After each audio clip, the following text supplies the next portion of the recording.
자, 빌립보서 2장 1절부터 4절까지 우리가 함께 다시 읽겠습니다.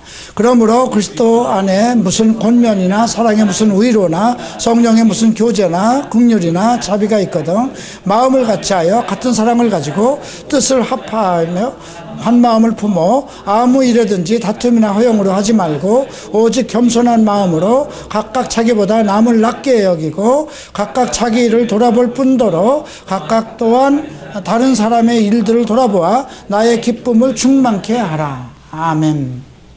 자, 여러분, 우리가 오늘 빌립보 2장을 통해서 매우 중요한 부분을 공부하게 되는데요.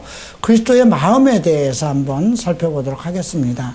지금 바울은 우리에게 너희 안에 그리스도의 마음을 품으라고 우리에게 선언하고 있습니다. 지금 빌립보 2장에서 두 가지를 주문하고 있는데요. 그것이 5절에 나오는 너희 안에 이 마음을 품으라 곧 그리스도 예수의 마음이라. 두 번째는 이제 14절에서 모든 일을 원망과 시비가 없이 하라. 이 두 가지를 주문하고 있습니다. 왜 이런 이야기를 할까요? 여러분, 빌립보 교회는 매우 준비가 된 교회입니다. 바울을 위해서 정말 그 바울이 그 유럽 선교를 위해서 큰 역할을 한 교회이기도 합니다. 그곳에서 파생돼서 개척된 마게도냐 교회를 통해서 바울이 전 유럽 일대에 나가서 복음을 전하도록 모든 물자와 기도의 중보자가 되었던 것입니다. 바울이 그곳을 개척한 것은 자기의 뜻을 따라서 한 것이 아닙니다. 성령께서 아시아로 나가는 길을 막고 유럽의 전도를 위해서 환상을 통해서 빌립보 첫 성으로 들어갔던 것입니다. 그 첫 성에 들어가서 만난 사람이 루디아였습니다. 그는 유태인 여인으로서 그 염색 공장을 해서 성공한 여인 중에 하나였습니다. 또 그 빌립보에 있는 상인들에게 큰 유익을 주는 헬라 여인 점쟁이를 만났습니다. 그는 바울을 회방하는 그러한 그 점쟁이였는데도 불구하고 바울은 그 여인 안에 있는 귀신을 내어 쫓고 그를 에베소 교회 한 일원으로 받아들였습니다. 세 번째는 이제 바울이 들어가서 그곳에 복음을 전하자 빌립보의 일대에 큰 소동이 일어났습니다. 그래서 모함을 받아서 결국 옥에 들어갔는데 옥에서 찬미하고 찬양을 하는 도중에 옥토가 움직이고 그 바람에 그를 지키고 있던 간수가 놀라서 자결을 하려고 했습니다. 그때 바울이 그에게 구원의 복음을 전하고 그의 가족이 세례를 받고 이제 빌립보 교회의 멤버가 되었습니다. 이렇게 빌립보 교회는 국제교회였고 하나님의 뜻 안에서 개척된 교회였습니다. 빌립보서 1장에서 바울은 이렇게 얘기하고 있습니다. 첫날부터 이제까지 복음에서 너희가 교제함을 인함이라. 그 정도로 빌립보 교회는 처음부터 복음적으로 시작했던 것입니다. 하나님의 계획과 성령의 인도함을 따라서 복음적으로 탄생한 교회가 빌립보 교회입니다. 그들은 열심히 바울의 가르침을 따라서 복음을 듣고 그 복음을 실천하는 교회였습니다. 여러분, 복음을 실천하는 교회에서 가장 제일 먼저 나타나는 현상이 무엇일까요? 많은 사역자가 나타난다는 것입니다. 열매가 맺어지는 것입니다. 미국 갈보리 채플의 가장 특징은 수많은 젊은 사역자들이 나타난다는 것입니다. 매년 500명 정도의 사역자들이 헌신하고 있습니다. 우리 교회도 세무세 전도사하고 한현철 형제와 또 지금도 한 형제가 가서 공부하고 있습니다. 그들이 모두 주의 종으로 헌신하는 것은 아니지만 그래도 2년 동안 창세기부터 계시록까지의 모든 말씀을 배우고 하나님에게 어떻게 헌신할 것인가 이렇게 준비된 사람으로서 양성되는 것입니다. 빌립보 교회도 마찬가지였습니다. 각 많은 사람들이 헌신하기 시작하였고 남성, 여성 모든 사람들이 하나님 앞에 영광을 드러내기 시작했습니다. 그런데 문제가 생기기 시작했어요. 여러분, 한국교회를 가만히 생각하면 한국교회만큼 이렇게 열정적인 교회가 없습니다. 전 세계 어디를 가도 한국적인 교회가 참 정말 영광 중에 영광이 아닌가 할 정도로 한국교회의 위상이 대단합니다. 작년에 작년이군요. 벌써 시라노 목사님이 오셔서 세계적으로 가장 우수한 성가대는 한국교회에 있다고 합니다. 그리고 한국교회는 너무나 능력이 많은 헌신자, 사역자들이 탄생되고 있다는 것입니다. 한국만큼 신학교가 많은 곳도 없습니다. 그런데 지금 우리가 한국교회의 실정을 보면 참담합니다. 너무나 문제가 많이 일어나고 있습니다. 왜 그럴까요? 교회는 부흥하고 정말 전 세계의 선교대교 대국이라고 할 정도로 칭찬을 받고 박수를 받고 있는 중에 왜 한국에서는 정말 큰 별들이 수풍낙엽처럼 떨어지고 있고 교회 안에는 자충우돌 문제가 생기고 있고 교육자들 사이에도 서로 밀어내려고 하고 서로 싸움이 일어나고 교회가 분열되고 있습니다. 왜 그럴까요?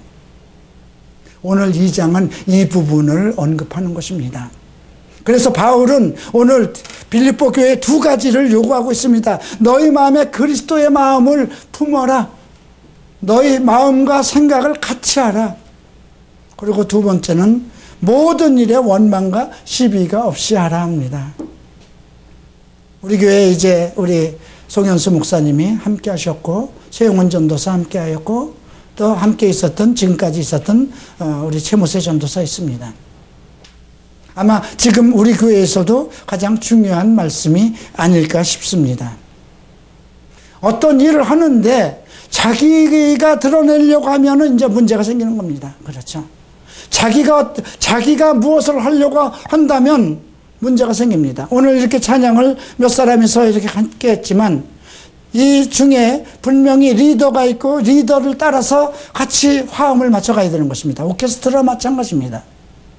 그런데 만약에 오늘 송현수 목사님이 리드를 하고 있는데 우리 최영원 전도사가 자기가 조금 더 튀어나오려고 한다고 그러면 문제가 생기는 것입니다. 아니면 우리 최모세 전도사가 자기를 더 높이려고 나타나면 문제가 생기는 것입니다. 지금 이 부분을 얘기를 하고 있는 것입니다. 자, 오늘 1절에서 바울은 이렇게 얘기합니다. 그러므로 그리스도 안에 무슨 권면이나 사랑에 무슨 의로나 성령에 무슨 교제나 긍휼이나 자비가 있거든. 이 말은 뭐예요? 지금 에베소 교회가 잘 되어가고 있다는 것입니다. 지금 에베소 교회가 아니죠. 빌립보 교회의 문제점을 지금 지적하고 있는데 이 교회가 지금 그리스도 안에 무슨 권면이라는 건 무엇입니까? 하나님의 말씀을 주고 나누고 그 말씀을 적용시키고 실행시키는 것이 권면입니다. 먼저 권면을 얘기하고 있어요. 권면을 통해서 성도들이 성장할 수 있고 위로를 받고 또 성도들이 그 말씀을 통해서 점점 하나님의 말씀에 더 깊이를 깨달아가는 것이거든요. 그래서 그리스도 안에 무슨 권면이나 사랑에 무슨 위로나 사랑에 무슨 위로라는 말은 좀 이상한 것 같죠. 이게 왜 이렇게 나왔을까요? 우리가 사랑을 베푸는데 어떤 사람들이 어떤 위로를 받고 위안을 받아야 할 일들이 있어요. 그런데 사랑을 실천하면서도 위로를 받지 못하고 오히려 상처를 받는다면 이건 문제잖아요. 그죠? 지금 우리가 그리스도의 사랑을 실천하는 교회예요. 그런데 그 사랑을 실천하는 일에 사랑의 어떤 사랑 안에서 나타나는 가장 첫 번째가 위로거든요. 여기서 위로라는 건 평안함입니다. 그리스도의 사랑이 실천되면 성도들 안에 평안함이 먼저 있어서 위로를 받아야 되는 거예요. 그런데 분명히 어떤 사랑의 일을 그리스도의 사랑을 실천하는 어떤 일을 한다고 그러면서 평안함이 없는 거예요. 위로함이 없는 거예요. 아마 어떤 교회를 다녔던 사람들은 그런 느낌을 가졌을지도 모르겠습니다. 또 어떤 말이 있습니까? 성령의 무슨 교제, 성령 안에서 어떤 일을 하든지 남성교회, 여성교회, 또 아동사역이라든가 전도사역이라든가 성령 안에서 어떤 서로 나누어야 할 교제가 있었던 것입니다. 이 빌립보 교회는. 또 긍휼과 자비가 있거든. 이것을 다 실천한 교회였어요. 그러니까 대단한 교회였어요. 그런데 문제는 잘난 사람이 너무 많았던 거예요. 너무 잘난 척하는 사람이 많았던 겁니다. 왜냐하면 그래서 2절에 마음을 같이하여 같은 사랑을 가지고 뜻을 합하라고 그랬죠. 같은 사랑. 분명히 어떤 권사님이 나는 무엇을 하겠다고 사랑을 베풀고 또 어떤 집사님도 막 하는데 서로 마찰이 일어나는 거예요. 분명히 그것은 그리스도의 사랑을 실천하는 일이에요. 한 예를 들어보십시다. 만약에 우리가 에이즈가 감염자들을 돕는 일이라고 합시다. 그런데 어떤 권사님은 자기의 주장들을 막 열정적으로 이것을 해야만 됩니다 하고, 또 어떤 집사님은 또 자기 방법대로 다른 방법을 추구하고, 그래서 계속 마찰이 일어난다면 그 안에서 이것이 같은 사랑의 일이 아니잖아요. 그리스도의 사랑을 성취하는 데 있어서 마찰이 일어나게 되잖아요. 좌충우돌이 일어나잖아요. 그래서 마음을 같이하여, 여기서 마음을 같이 한다는 건 생각을 같이 한다는 뜻입니다. 생각이 같아야 돼요. 그래서 킹제임스는 이 부분을 생각이라고 기록되어 있어요. 같은 사랑을 가지고, 여기서 요구하는 것은 그리스도의 아가페 사랑입니다. 오직 예수 그리스도의 사랑만을 실천해야 된다는 것이죠. 그리고 뜻을 합하여 한 마음을 품어. 이것이 중요합니다. 이제 우리 서울 갈보리 채플도 마찬가지입니다. 이제 우리가 권면이 일어날 것이고요, 또 사랑의 실천이 있을 것이고요, 위로가 있을 것이고요, 교제가 있을 것이고요, 자비와 긍휼을 베풀 것입니다. 이것이 우리 교회가 해야 할 본질이기 때문에. 그런데 이 일을 하는데 서로 잘난 척하지 말고, 서로 다투지 말고 한 마음 한 생각을 갖자, 이런 뜻입니다. 그러면 사람이 다 배운 것도 다르고 지식도 다르고 살아온 환경도 다른데 어떻게 한 마음을 가질 수 있을까요? 그건 불가능합니다. 부부간에도 그래서 마음이 다르고 생각이 다르기 때문에 싸움을 하고 이혼을 하는 거 아닙니까? 그런데 각기 다른, 그리고 각양각색의 은사를 다 주셨어요. 그러니까 은사들이 나타나면서 충돌이 일어나는 것입니다. 그래서 바울은 첫 번째 요구하는 것이 무엇이냐면 3절 봅니다. 아무 일에든지 다툼이나 허영으로 하지 말고 오직 겸손한 마음으로 각각 자기보다 남을 낫게 여기고, 이 사람이 더 잘하네, 아이고 우리 권사님 더 잘하시네, 아이고 우리 집사님 더 잘하시네, 나보다 남을 더 좋게 여기라는 것이죠. 그리고 계속해서 각각 자기 일을 돌아볼 뿐더러, 이 말은 뭐예요? 자기 일을 돌아보지 않고 자꾸 남의 일에 하려고 그래요. 내 일을 깨끗이 해야 되죠. 내 가정 일을 잘해야 되잖아요. 그죠? 자기 가정 일은 엉망진창인데 남의 일에 간섭하려고 하는 사람들도 있어요. 그죠? 근데 이런 분, 자기 일을 먼저 완벽하게 해야죠. 자, 내가 할 일은 무엇일까요? 난 목사로서 열심히 설교 준비해서 여러분들에게 하나님의 따끈따끈한 맛있는 밥을 여러분들이 먹도록 해드리는 것입니다. 그게 첫 번째예요. 교회를 치장하고 꾸미고 하는 것이, 부흥시켜서 막 발전시켜서 교회를 짓고 하는 것이 내 일이 아니에요. 그렇죠? 저는 목양이에요. 예. 그런데 이것을 잘 못하면서 내가 다른 것을 계속하면 어떻게 될까요? 그래서 제가 이 설교를 준비를 하면서 이 말씀 나한테 하시는 말씀 같네 그랬어요. 각각 자기를 돌아볼 뿐더러 또한 각각 다른 사람들의 일을 돌아보아. 제가 지금 우리 교회 외에도 지금 홀리라이프라는 또 탈동협이라는 그런 법인을 만들어서 지금 다른 교회에 있는 성도들 중에 이러한 어떤 애통하는 문제를 가지고 있는 그런 문제를 해결하려고 앞장서고 지금 나서고 있어요. 그런데 우리 교회의 일을 섬기는 일을 팽가치고 그 일 쪽으로 나간다면 우선순위가 바뀌는 거잖아요. 그죠? 나는 서울 갈보리 채플의 담임임이에요. 그렇기 때문에 여러분들을 위해서 더 기도하고 여러분들을 돌보고 여러분들에게 하나님의 진리와 말씀을 가르치는 것이 내 본질이란 말이에요. 내 본분이란 말이죠. 그리고 다른 일도 돌아볼 수 있어야 되는 것이죠. 그렇게 할 수 있는 능력이 어디에서 나올까요? 사람은 안 돼요. 사람은 자기 좋은 것만 하려고 들고 자기 이름이 드러나려고 하는 일에만 집중해요. 그러니까 성경은 오늘 예수 그리스도의 마음을 가지라고 합니다. 우리 안에 예수 그리스도의 마음을 가지라. 그는 원래는 삼위일체 하신 하나님이에요. 하나님과 동등하신 분이에요. 그럼에도 불구하고 종의 모습으로 오셨다는 것입니다. 사람의 모양으로 와서 십자가를 지어서 죽기까지 복종하셨다는 것입니다. 아버지의 권위에, 아버지의 뜻에, 아버지의 말씀에 그렇게 복종하셨습니다. 그 결과 어떻게 됐나요?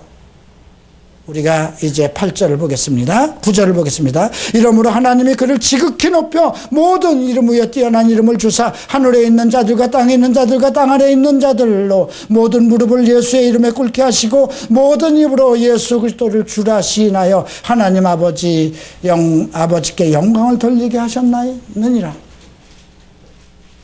여러분들이 각자 맡은 일에 대해서 충실히 할 때 하나님께서 여러분들의 이름을 높여주신다는 것입니다.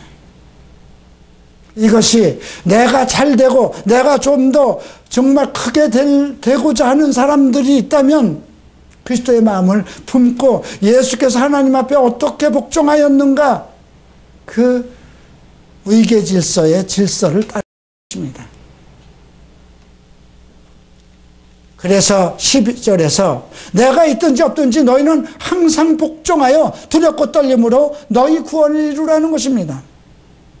누가 있든지 없든지 제가 만약에 외국을 간다고 하든 내가 교회에 없다 하더라도 여러분들은 서울갈보리 채플 성도들은 항상 이러한 복종을 가져야 된다는 것이죠. 하나님이 세우신 권위에 대한 복종을 요구하는 것입니다. 그리고 14절에서 모든 일을 원망과 시비가 없게 하라고 명령합니다. 그 많은 일을 할 때 왜 원망이 안 일어나겠어요? 왜 시비가 안 일어나겠어요? 지금 우리 교회는 아직까지는 적은 무리지만 이게 만약에 500명, 600명, 1000명 정도 늘어났다고 해보십시다. 그러면 어떤 일을 하는데 계속 시비와 원망이 안 일어나겠습니까? 지금 서초동에 있는 정말 한국을 대표하는 교회에 시비와 원망이 끊이지 않고 있잖아요. 왜 그럴까요? 이런 문제인 것입니다. 그 교회에 하나님의 은혜가 부족했나요? 충만했습니다. 그 교회에 사랑이 없었나요? 권면이 없었나요? 긍휼함과 자비가 없었나요? 그런데 문제는 너무 허영으로, 너무 다툼으로 자기를 나타내기 시작했다는 것입니다. 사역자들도 너무 교만하고 허영심으로 가득 찼고 성도들도 주의 사랑을 성취하는 일에 각자 자기를 드러내려고 했다는 것입니다. 그래서 바울은 오늘 그리스도의 마음을 품으라고 합니다. 그리고 모든 일에 원망과 시비가 없이 하라. 그리고 두 증인을 끌어냅니다. 물론 자기를 포함해서 세 증인입니다. 바울은 정말 감당할 수 없는 매를 맞고 파선을 당하고 정말 죽기까지 복종한 종 중에 하나입니다. 그렇죠? 그러니까 바울은 말할 것도 없고 이제 자기 밑에서 헌신하고 있는 두 사람의 종을 이제 증인으로 세웁니다. 그 사람이 누구냐면 디모데와 에바브로디도입니다. 자, 이제 18절을 보시겠습니다. 내가 디모데를 속히 너희에게 보내기를 주 안에서 바람은 너희 사정을 알므로 안위를 받으려 함이니. 바울이 지금 감옥에서 답답해하고 있었어요. 지금 이 빌립보 교회가 지금 어떻게 되고 있는지 막 분쟁이 일어나고 일은 한다고 그러는데 뭔가 이상한 조짐이 들리는 거예요. 그래서 이제 디모데를 보냅니다. 자, 20절 봅니다. 이는 뜻을 같이하여 너희 사정을 진실히 생각할 자가 이밖에 내게 없습니다. 이거는 바울 자신과 동일한 마음을 가지고 빌립보 교회를 관찰하고 빌립보 교회를 도와주고 거기에 올바른 그 치리를 할 수 있는 사람이 디모데밖에 없다는 것입니다. 그래서 저희가 다 자기 일을 구하고 그리스도의 예수의 일을 구하지 않되, 여러분 이 단 21절에서 바울의 아픔을 볼 수가 있습니다. 바울은 엄청난 제자들을 두지 않았습니다. 바울을 따르고 바울을 따라가는 일을 성취하는 제자들은 10손가락 안에 있었습니다. 에베소, 고린도, 갈라디아, 골로새, 데살로니가, 빌립보, 그 엄청난 많은 교회를 개척했음에도, 그 수많은 제자들이 있음에도 불구하고 바울을 따라서 신실하게 목회자로 헌신하는 사람이 별로 없었다는 것입니다.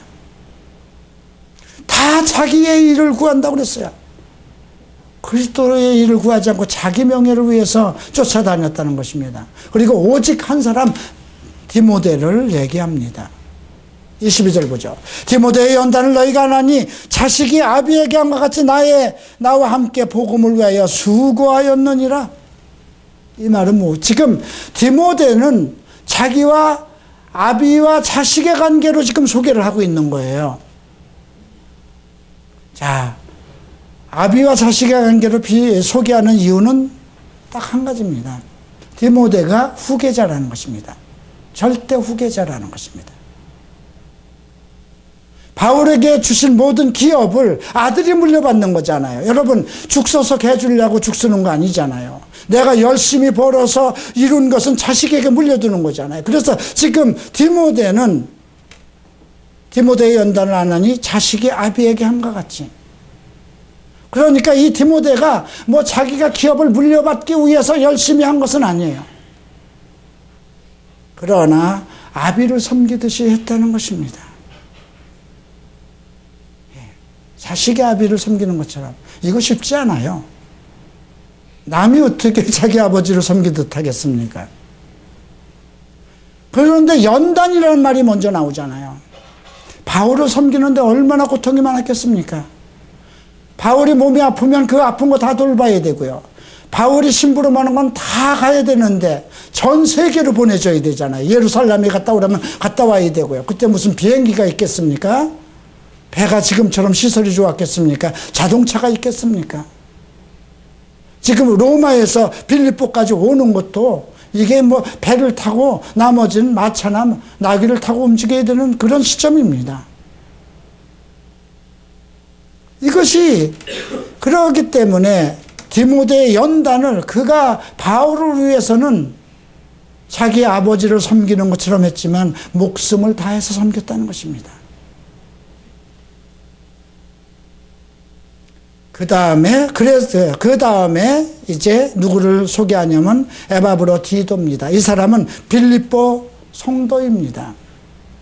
근데 빌립보 성도들인데 빌립보에도 바울을 돕는 많은 사람들이 있는데 좋은 일에 이름 날려고 하는 것은 있어도 굳은 일을 하려고 하는 사람은 없었던 것을 우리가 여기서 볼 수 있어요. 25절 봅니다. 그러나 에바브로디도를 너희에게 보내는 것이 필요한 줄로 생각하노니 그는 나의 형제와 함께 수고하고 함께 군사된 자여 너희 사자로 나의 쓸 것을 돕는 자라고 그랬습니다. 그러니까 여러분 그 빌립보 교회에서 바울을 위해서 여러 가지 이제 물자와 그 선교 자금을 보내는 거잖아요. 그러면 여러분 거기서 로마까지 가는 길이 그렇게 순탄한 일은 아니에요. 그렇죠? 근데 얼마나 그 일을 했는지 죽기까지 몸이 아주 병이 들어서 죽게 되었다고 27절에 되어 있어요. 그죠?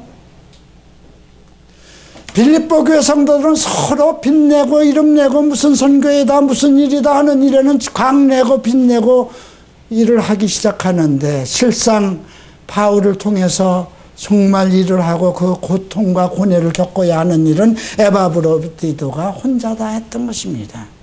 그래서 바울은 그를 뭐라고 소개하냐면 형제라고 합니다. 형제는 기업을 같이 물려받는 것이거든요. 수고하고 함께 군사된 자라고 합니다. 군사는 무엇입니까? 상명하복의 원칙을 따라서 움직이는 겁니다. 그렇죠? 이번에도 항명 사건이 청와대에서 일어나서 지금 난리인데요.